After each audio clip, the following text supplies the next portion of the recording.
Hello बच्चों, आज हम पढ़ेंगे वर्ण विचार यानी फोनोलॉजी। इस पाठ में हम जानेंगे वर्णमाला, वर्ण, अनुस्वार व अनुनासिक में अंतर, मात्राएं, बाराखड़ी, आगत ध्वनियाँ, विदेशी वर्ण, उच्चारण स्थान, वर्ण विच्छेद आदि।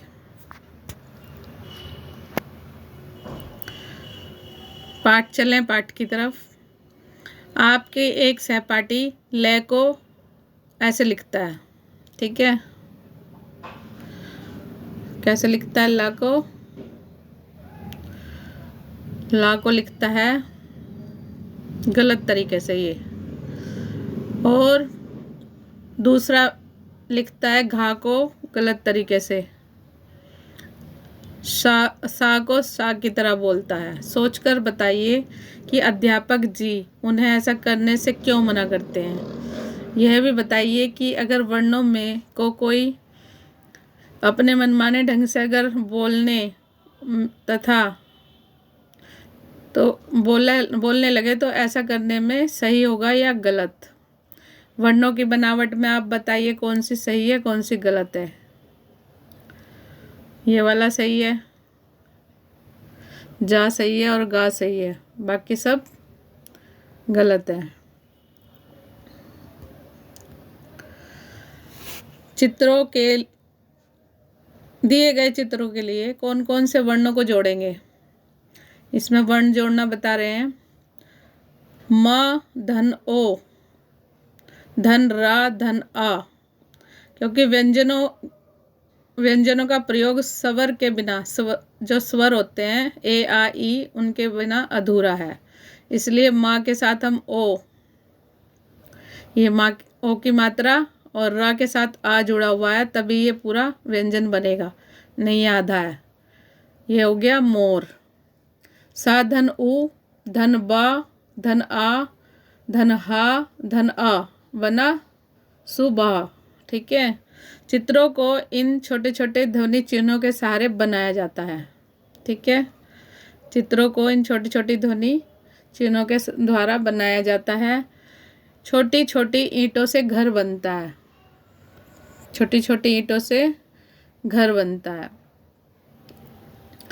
इसी प्रकार छोटी छोटी अर्थवान ध्वनियों से के सहारे भाषा बनती है। इन अर्थ देने वाली सबसे छोटी ध्वनि को वर्ण कहा जाता है। अतः कहा जा सकता है कि भाषा की सबसे छोटी व अर्थवान ध्वनि को वर्ण कहा जाता है, जैसे आ, ई, का, खा, गा आदि।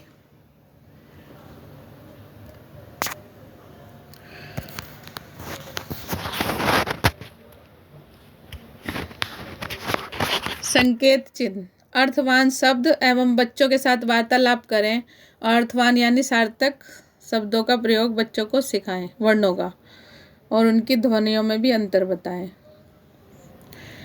यहाँ पर ये टेबल से समझाया गया है। आ, ई, उ, री, ए, ऐ, ओ, औ, अंग। नहीं, ये ओ तक 11 हमारे स्वर होते हैं। ए, आ, ई, उ, बड़ा ऊ, री, ए, ऐ, ओ, औ, 11 स्वर होते हैं। आ और अंगा हमारे अयोगवा होते हैं 2, और ये चंद्रबिंदु वाला जो अंगा है इसको अनुनासिक बोलते हैं। चंद्रबिंदु का यूज जो हम प्रयोग करते हैं वो अनुनासिक कहलाता है। का, खा, गा, घा, अड़ा, चा, छा, जा, झा, मा, झा, या, टा, ठा, डा, ढा, अणा, और ता, था, धा, ना, ये सब का से लेके माँ तक स्पर्श व्यंजन कहलाते हैं। फिर अंतस्थ व्यंजन है य, रा, ला, वा, सा। य, रा, ला, वा 4 अंतस्थ व्यंजन होते हैं।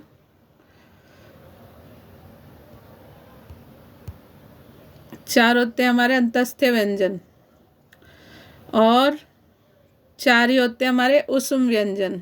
ये अंतस्थे हो गए, ये उष्म हो गए। सा षटकोण, छोटा सा और हा, 4 को बोलते हैं उष्म व्यंजन। और 4 ही हमारे संयुक्त व्यंजन है, छ, त्र, ज्ञ और श्र।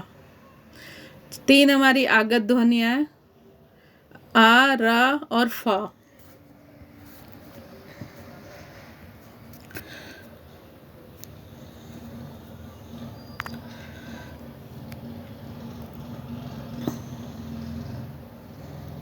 वर्णमाला के प्रकार।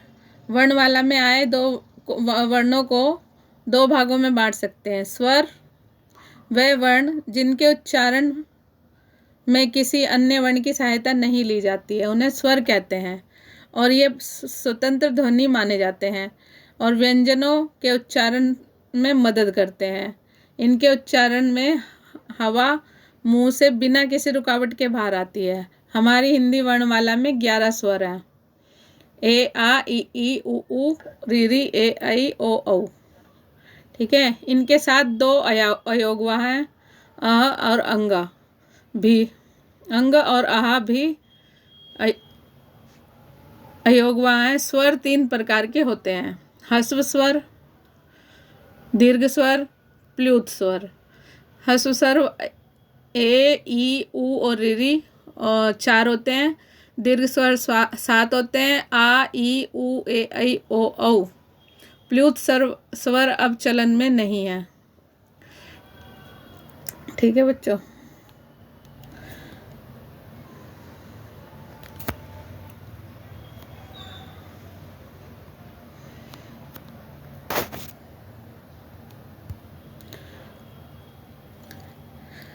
बच्चों को मात्राएं सिखाने के लिए 12 खड़ी का प्रयोग किया जाता है। किसी व्यंजन वर्ण का उच्चारण सभी स्वरों और अंग की मात्राओं के साथ करना 12 खड़ी कहलाता है। इनके द्वारा मात्रा को आसानी से सीखा जा सकता है। यहाँ रीरी की मात्रा को इसमें शामिल करके इसे तहरे खड़ी का रूप दिया गया है और इसे गाकर देखें। क, का, की, कु, क्र, के, कै, को, कौ, कंगा। मा, मी, मू, म्र, में, मो, मौ, मह।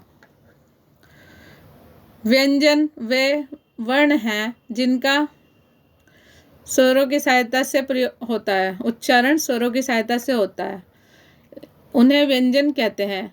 यह 33 होते हैं। इसमें 25 स्पर्श व्यंजन होते हैं, जो हमने पहले भी पढ़ा है पीछे। अंतस्थे 4 होते हैं और उष्म व्यंजन सम्मिलित हैं।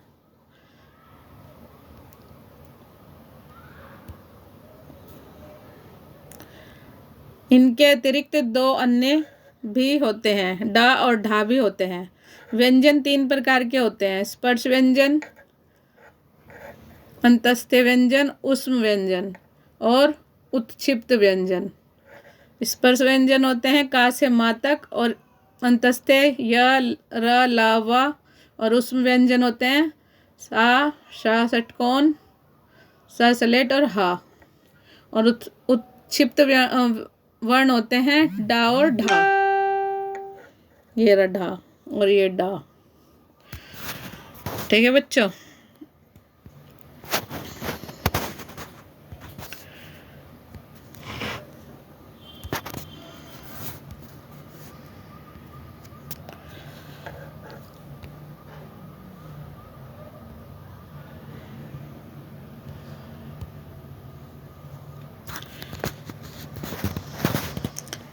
स्पर्श व्यंजन।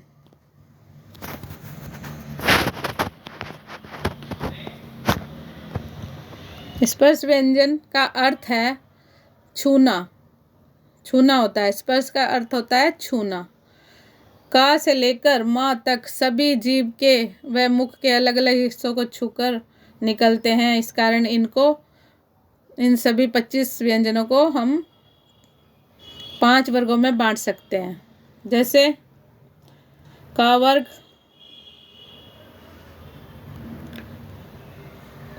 का वर्ग,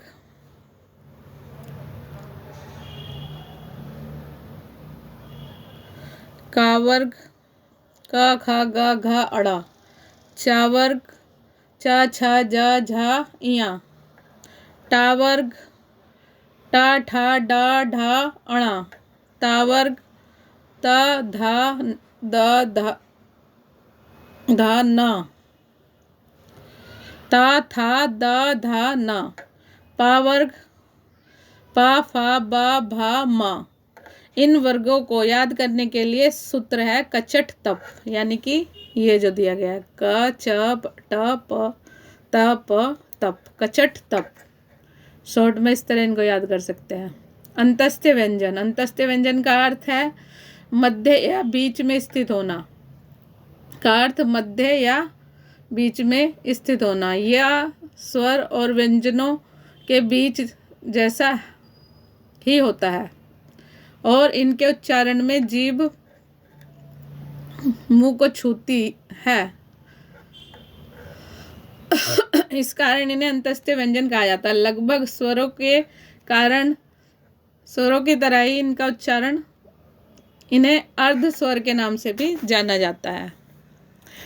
उष्म व्यंजन, उष्म का अर्थ होता है ताप या गर्मी। सा, सा षटकोण, सा सलेट और हा, हल्की सी गर्माहट महसूस होती है इनके बोलने से। तो और हा के अलावा सा षटकोण और इसमें हवा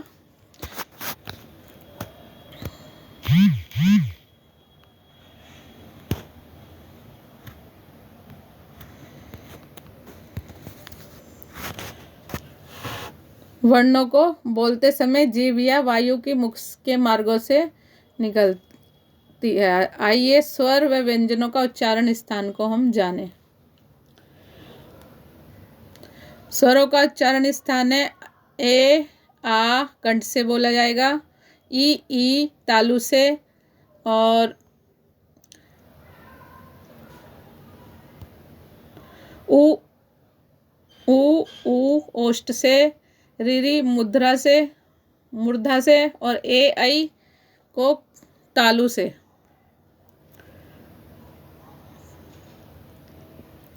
ए आई को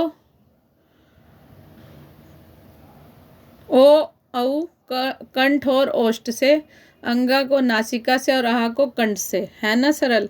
याद करने के लिए सूत्र है ए आ ई बड़ी ऊ बड़ा ऊ, री के लिए कांता ओमू कह दो जी, यानी कि का से कंठ, ता से तालु, ओ से ओष्ठ और म से मूर्धा।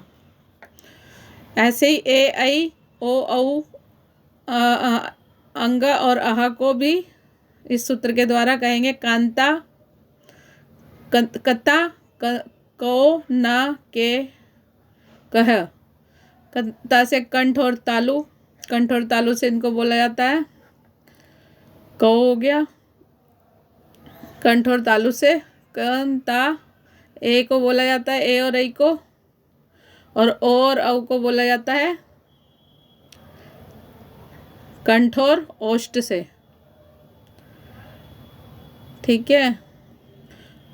और आहा और आहा को और अंगा को बोला जाता है नासिका से। ठीक है। कंठ वाले व्यंजनों को कंठस्थ कहा जाता है, तालु वाले व्यंजनों को तालव्य कहा जाता है, मूर्धा वाले व्यंजनों को मूर्धन्य कहा जाता है, दंत वाले व्यंजनों को दंतीय कहा जाता है, और ओष्ठ वाले व्यंजनों को ओष्ठ्य कहा जाता है।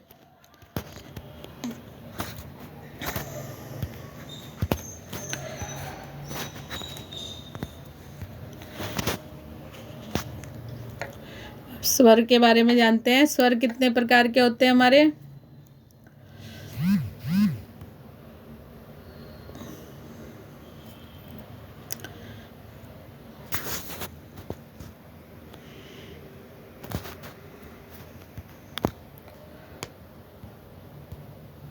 स्वर 3 प्रकार के होते हैं, ह्रस्व स्वर, दीर्घ स्वर, प्लुत स्वर। तो पढ़ लिया था।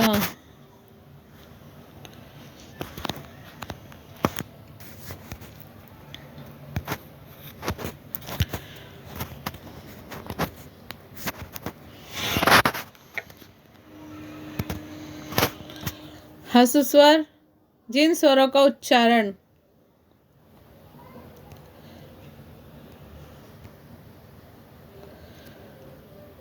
ह्रस्व स्वर जिन स्वरों के उच्चारण में एक मात्रा काल यानी बहुत कम समय लगता है उन्हें ह्रस्व स्वर कहते हैं। और ये 4 होते हैं, अ, ई, उ और री। दीर्घ स्वर जिन स्वरों के उच्चारण में 2 मात्रा काल लगता है यानी ह्रस्व स्वर में दुगना समय लगता है उन्हें दीर्घ स्वर कहा जाता है। ये 7 होते हैं, आ, ई, उ, ए, ऐ, ओ, औ। प्लुत स्वर में ह्रस्व स्वरों से तिगना समय लगता है, किंतु अब ये इनका प्रयोग नहीं होता। इसका आकार अंग्रेजी के एस की तरह होता है, जैसे ओम। किसी को पुकारने में आवाज़ को खींचते समय इसे गहरे या दोहरे रूप से लगाने का चलन आज भी है, जैसे ए ऐसे बोलते ना, वो किसी शब्द को खींच के बोलना प्लुत स्वर कहलाता है। स्वरों का प्रयोग 2 रूपों में किया जाता है, जैसे व्यंजन से पहले अपने मूल रूप में और जैसे अमृत, एक, ओला आदि। स्वरों का प्रयोग 2 रूपों में किया जाता है, व्यंजन से पहले अपने मूल रूप में होता है और व्यंजन के बाद मात्रा के रूप में होता है, जैसे हार, जीत, हा के साथ आ लगा है, हादन आ, और जाधन ई, जी हो गया जीत। ठीक है। कुछ विशेष ध्वनियों जैसे अनुस्वार जिस ध्वनि का उच्चारण में वायु नाक से निकलती है उसे अनुस्वार कहा जाता है, जैसे कंगन, मंजन, अंडा, बंदर, खंबा। निकल रही है ना नाक से ध्वनि बोलते हुए, बोल के देखें।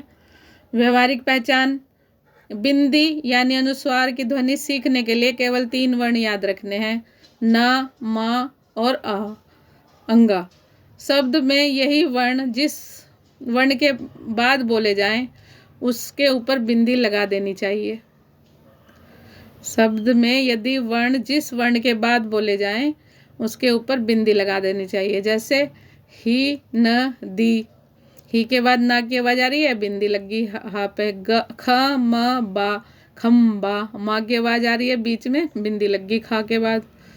क, अ, घा, कंघा। क के बाद अंग की आवाज आ रही है, बिंदी लग गई। ठीक है। पंडित, प के बाद ना पा के ऊपर बिंदी लगा दी, पंडित। चंचल, ना की आवाज आ रही है चंचल के बीच में, तो ये छा के ऊपर बिंदी आदि। पंचम वर्ण इन शब्दों की वर्तनी हिंदी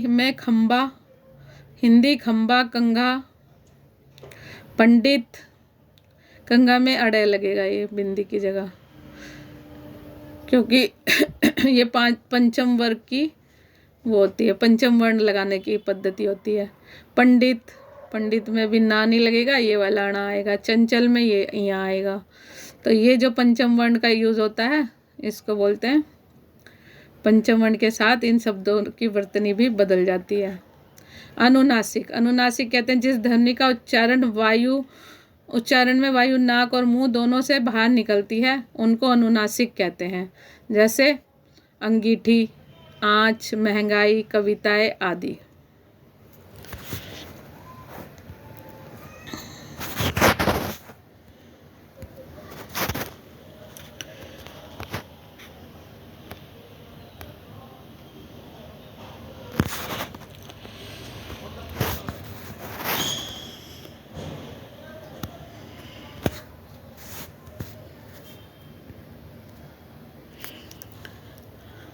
इन्हें बोलकर देखें। का पे चंद्र बिंदु है, का की, को, कू के को के उच्चारण में वायु नाक और मुंह दोनों से निकलती है। विसर्ग, अब हम विसर्ग को सीखेंगे। विसर्ग में है ध्वनि का उच्चारण।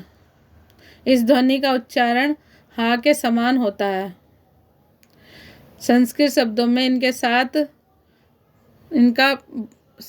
के शब्दों के साथ इनका प्रयोग किया जाता है, जैसे प्रातः, अतः, परिणामतः हा की आवाज आ रही है ना, आदि। स्वर, अयोगवाह, अनुनासिक आदि इनकी मात्राएं हैं। स्वर आ ई ऊ री। मात्राएं, आ की मात्रा ये है, आ जो है मात्रा रहित होता है, छोटी की ये होती है और बड़ी की ये इधर को होती है, ऐसे करके। ऊ की ये और बड़े ऊ की ये होती है और री की ये होती है। ठीक है।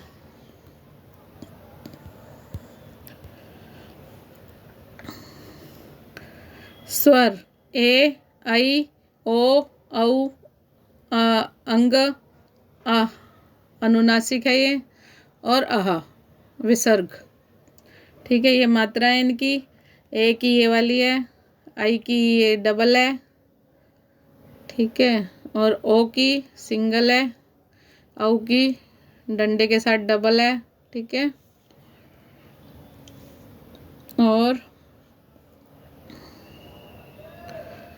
अंग की बिंदी होती है, और अनुनासिक चंद्र बिंदु है, और विसर्ग होता है ये जो संस्कृत में यूज होते हैं, संस्कृत वर्णों में आहा की मात्रा, यानी कि विशेष। रा के साथ ऊ और बड़ा ऊ की मात्राएं अगर नीचे ना लगाकर बीच में लगाते हैं, जैसे रूठना, रुक, रुक और रूठना को ऐसे लिखेंगे, ये गलत होगा ऐसे मात्रा लगा के लिखना। इसलिए रा की मात्रा, रा के ऊपर बीच में मात्रा लगती है। मात्राओं के ज्ञान के लिए उपयोगी 12 खड़ी को मधुर स्वर में गाकर सिखाया जाता है स्कूलों में। किसी ध्वनि के उच्चारण के किसी व्यंजन वर्ण का उच्चारण सभी स्वरों और अंग और आहा की मात्राओं के साथ 12 खड़ी कहलाता है। इसके द्वारा मात्राएं आसानी से सीखी जा सकती हैं। यहाँ रीरी की मात्रा को से लगकर इसमें जोड़कर 13 खड़ी बना दिया गया है।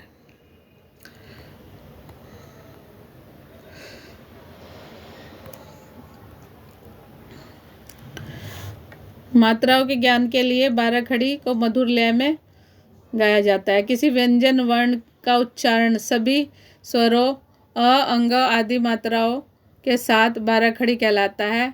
इनके द्वारा मात्राएं आसानी से सीखी जा सकती हैं और रीरी की मात्रा को भी इसमें शामिल करके 13 खड़ी में इसको गाया जाता है। क, का, की, कू, क्र, के, को, कौ, कंग, कह, मा, मी, इस तरह इसको गाएंगे। व्यंजन वर्ण वे वर्ण हैं जिनका उच्चारण स्वरों की सहायता से होता है, उन्हें व्यंजन कहते हैं। ये 33 होते हैं। इनमें 25 हमारे होते हैं स्पर्श व्यंजन, 4 अंतस्थे, 4 ऊष्म।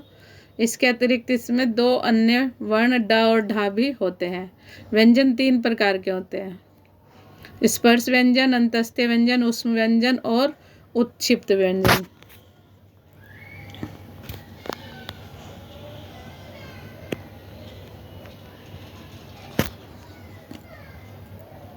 स्पर्श व्यंजन का अर्थ होता है छूना।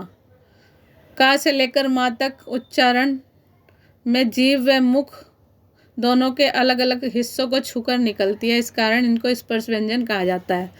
सभी स्पर्श व्यंजनों को 5 भागों में बांटा गया है: का वर्ग,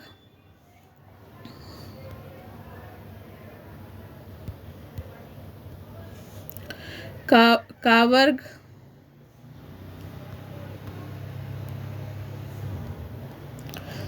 का वर्ग, खा वर्ग, का वर्ग, चा वर्ग, टा वर्ग, ता वर्ग और पा वर्ग। इनका सूत्र याद करने का है: कचट तप। अंतस्थे व्यंजन अर्थ मध्य या बीच में स्थित है। य, र, ल, व स्वर व्यंजनों के बीच जैसा होता है। इनका उच्चारण जीभ और मुख के भाग को छूते हुए निकलता है, इसलिए इनको अंतस्थे व्यंजन कहा जाता है। लगभग ये समान स्वरों के समान ही उच्चारित होते हैं, इसलिए इनको अर्ध स्वर भी कहा जाता है। उष्म व्यंजन, उष्म का अर्थ होता है गर्मी, जिसमें सा, सा षटकोण, सा सलेट, हा और वर्ण के उच्चारण में हल्की सी गर्माहट महसूस होती है और हा के अलावा इनकी आवाज़ सीटी बजाते हुए गूंजती है, तो इस कारण इनको उष्म व्यंजन कहा जाता है। अंतस्थ व्यंजन और उष्म व्यंजन पढ़ लिया। अब हम उत्क्षिप्त व्यंजनों को देखते हैं। उत्क्षिप्त का मतलब है, अर्थ है फेंका गया। ड और ढा का उच्चारण स्थान जीभ के झटके से, इसको जीभ झटके से के साथ इन्हें फेंकती है, इसलिए इनको उत्क्षिप्त व्यंजन कहा जाता है। इनसे कोई भी शब्द शुरू नहीं होता, बाकी ये कहीं पर भी आ जाते हैं, जैसे लड़का, सड़क, पढ़ाई, लड़का, सड़क, पढ़ाई, चढ़, लकड़ी आदि। यह भी जाने सा, व, प आदि के उच्चारण में अंतर। शा तालव्य स्थान, उच्चारण स्थान तालु है, और ख खटकोन का है उच्चारण स्थान मूर्धा। शा के उच्चारण में जीभ ऊपर वाले दांतों में थोड़ा सा ऊपर के हिस्से को छूती है। इसके विपरीत सा के उच्चारण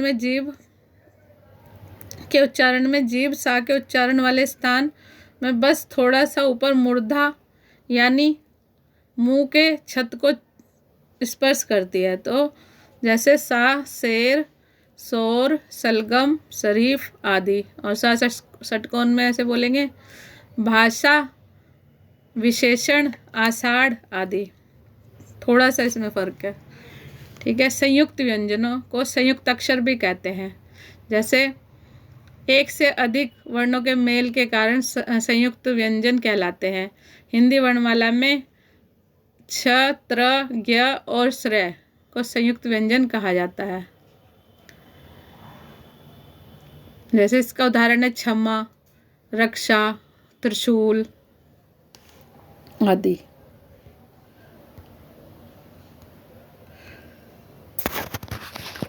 यहाँ पर चित्र में उदाहरण से समझाया गया है कि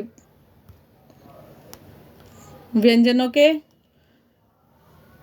स्थान को दिखाया गया है। दंतव्य, दंत से कौन कौन से बोले जाते हैं? त, था, द, ध, न। मूर्धन्य है ट, ठ, डा, अणा और ये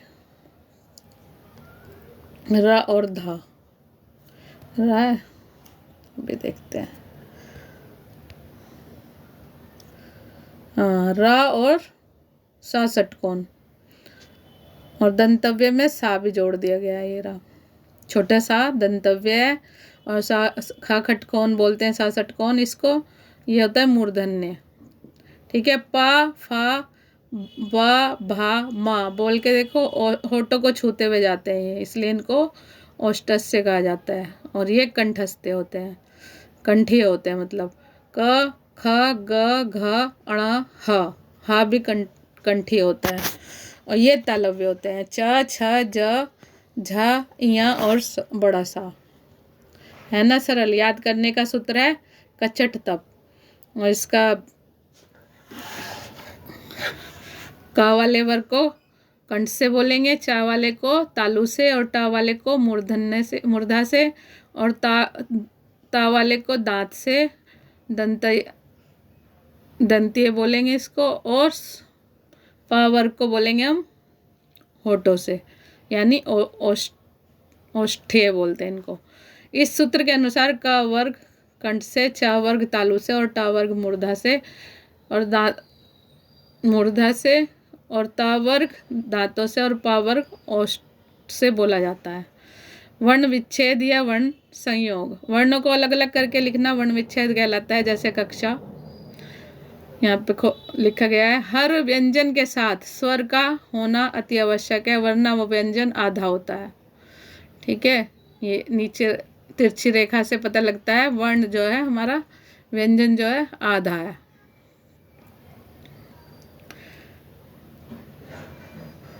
अंतस्थ व्यंजन समझ लिया था हमने।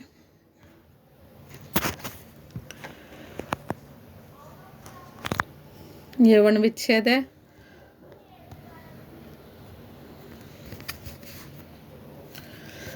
अलग अलग करके वर्णों को लिखना। वर्ण विच्छेद कक्षा को लिखा गया है यहाँ पर क धन अ, क धन का धन शा और आ, कक्षा। ठीक है। ऐसे यहाँ पर पढ़ाई प धन आ धन ढा और आ, पढ़ाई। ठीक है। वर्ण विच्छेद करते समय ध्यान रखें, व्यंजन वर्णों के नीचे हल चिन्ह अवश्य लगाएं। उनके साथ जुड़ी मात्राओं का स्वर रूप लिख दें। इसका विशेष ध्यान रखें, संयुक्त वर्ण वाले व्यंजनों का विच्छेद में छ बनता है क धन ख खटकोन से और आ लगेगा तब पूरा बनेगा छ। त्रय बनेगा त और त धन र से, यानी आधा ता आधा रा को मिलाएंगे फिर आ मिलाएंगे तो पूरा तरह बनेगा। ज्ञ बनेगा जय धन यहाँ से और आ साथ में स्वर जुड़ेगा। स्र बनेगा बड़ा सा धन रा से, तब ऐसे विच्छेद होता है इनका संयुक्त अक्षरों का। इनको याद रखना पड़ता है। फिर है रैफ। रैफ क्या होता है?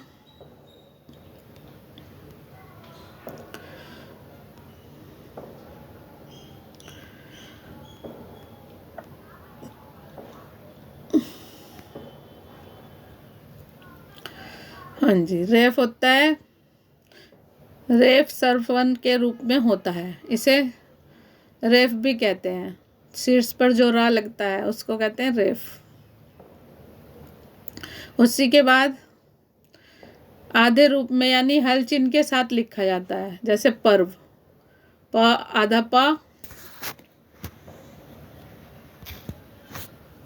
आधा पा धन अ धन रा धन व और धन रा मिला के कितना क्या बना? पर्व। इसको रेफ कहा जाता है। ये जो रा लगा है ऊपर प व और रा ऊपर पर्व, ये होता है रेफ। पैदेन। पैदेन किसको कहते हैं? तिरछी रेखा को। तिरछी रेखा जो वर्ण के नीचे लगाई जाती है उसको कहते हैं पैदेन।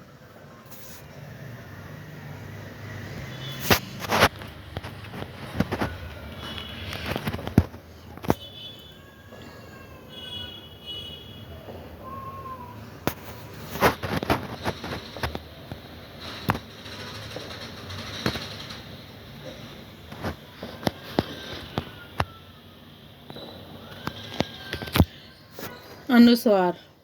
अनुस्वार को समझेंगे। अनुस्वार को अक्षर वर्ण के ऊपर बिंदी के रूप में लगाया जाता है। क धन अ और बिंदु, ऐसे इसको हम विच्छेद करेंगे। क रूप में ख को आधा ख धन, इसको आधा बोलते हैं। जो नीचे रेखा लगी होती है ना, व्यंजन हमेशा आधा ही होता है और स्वर साथ में मिलेगा तब जाके वो पूरा व्यंजन बनता है। जैसे ता के आगे इन्होंने अह की मात्रा यानी विसर्ग लगाया है। ये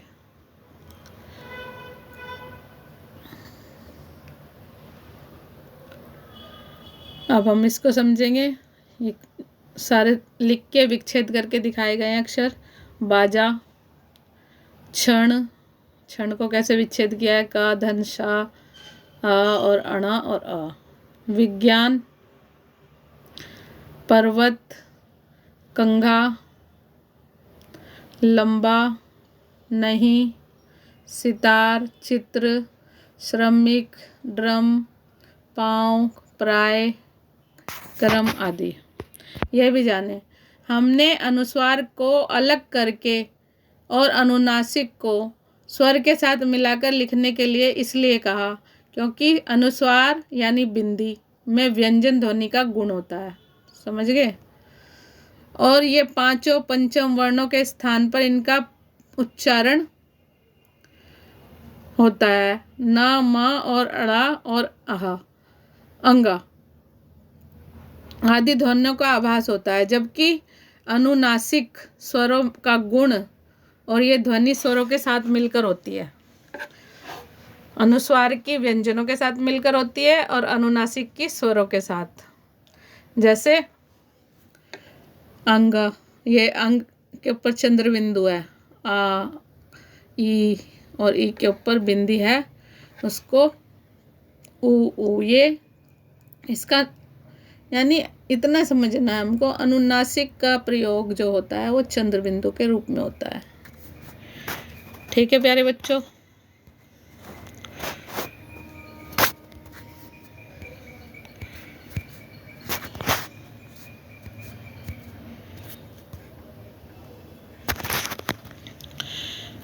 प्राय रीरी की जगह पर र का प्रयोग करने से अशुद्धि बहुत होती है। इसमें अंतर होता है।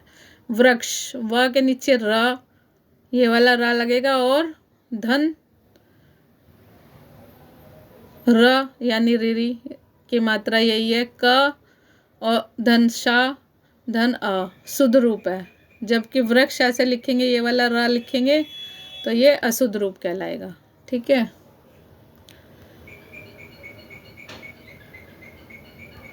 ये अशुद्ध रूप है, ये वाला रा लिखेंगे तो, और ये वाला रा लगाएंगे रीरी वाला, तो ये इसका शुद्ध रूप होगा।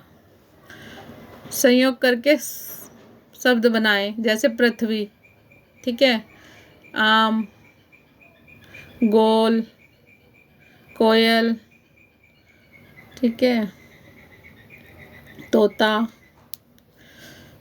ये हो गया हमारा पाठ वर्ण विचार, यानी फोनोलॉजी को हमने समझा है। पाठ को एक नज़र में समझते हैं। वर्णों का क्रमबद्ध और व्यवस्थित रूप को ही हम वर्णमाला कहते हैं। किसी व्यंजन को स्वर रहित बनाने के लिए उसके नीचे तिरछी रेखा होती है, उसे हलचिन्ह कहते हैं। ह्रस्व स्वर अ, ई, ऊ, चा और री 4 होते हैं और इनका उच्चारण में बहुत कम समय लगता है। जबकि दीर्घ स्वर में आ, ई, ऊ, ए, ऐ, ओ, औ ये 7 होते हैं और इनमें ह्रस्व स्वर से दुगना समय लगता है इनके उच्चारण में। बिंदी यानी अनुस्वार की ध्वनि सीखने के लिए केवल 3 वर्ण याद रखें, न, म और अंगा। और पंचम वर्णों के उच्चारण में न, म, अड़ा और अंगा वर्णों की ध्वनियाँ का आभास होता है और सुनाई देता है, इसलिए इनको अनुस्वार के रूप में पहचाना जाता है। रा के साथ अगर ऊ, रा के साथ अगर ऊ की मात्रा लगाते हैं तो रुपया, रूपवान आदि ऐसे शब्द बनते हैं। इसको बीच में लगाया जाता है रा के, ऐसे करके, ऐसे जैसे रुपया बना है ये, ऊ की ध्वनि ऊ की मात्रा लगाने से। और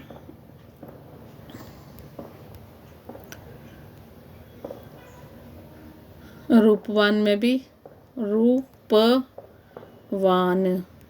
ठीक है। स्वर स्वतंत्र रूप से बोले जाते हैं, ठीक है, जबकि व्यंजन वर्णों का उच्चारण स्वरों की सहायता से होता है। या, र, ल, व वर्णों का उच्चारण स्वरों के समान किया जाता है, इसलिए इनको अर्ध स्वर भी कहा जाता है। सा षटकोण, स सलेट, हा बड़ा सा उस व्यंजन कहे जाते हैं, जबकि ढा को उत्क्षिप्त व्यंजन कहा गया है। स्पर्श व्यंजनों का उच्चारण स्थान याद करने का सूत्र कचट तप कांता मुंदुओ, यानी कता कंता मुंदो, का से कंठ, ता से तालु, मो से मूर्धा, द से दंत्य और ओ से ओष्ठ्य। शब्दों से वर्णों को अलग अलग करके करना वर्ण विच्छेद है। जैसे जल, ज, धन, अ, धन, ल, धन, अ समूह को जोड़कर बनाने से वर्ण संयोग होता है। इसको जैसे एक और उदाहरण है संरक्षण, स, धन, अ, धन, रा, धन, अ, धन, क संग, स अंग, रक्षण, क सा, क धन सा और धन आ और अणा, तो सबको मिला के क्या बना, आ साथ में सबके लगा है, ये स्वर है। स्वर के बिना व्यंजन का कोई वजूद नहीं है, इसलिए स्वर साथ में व्यंजन के लगेगा, तब पूरा वर्ड या अक्षर बनेगा।